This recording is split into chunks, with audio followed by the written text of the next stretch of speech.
Fala galera do YouTube. E aí galera, beleza? Estamos aqui com mais um vídeo do meu canal. E nesse vídeo galera, eu vou ensinar aqui como fazer uma fogueira sem mod.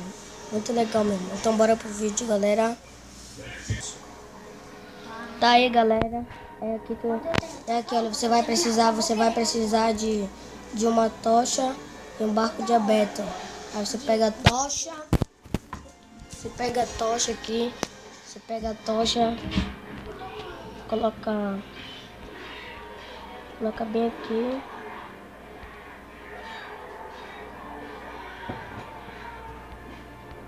Fica um pouco alto. Coloca bem aí. Aí você pega o barco, coloca dobra um pouquinho, dois, dobra. 3, dobra, 4, dobra, 5, dobra, 6, dobra.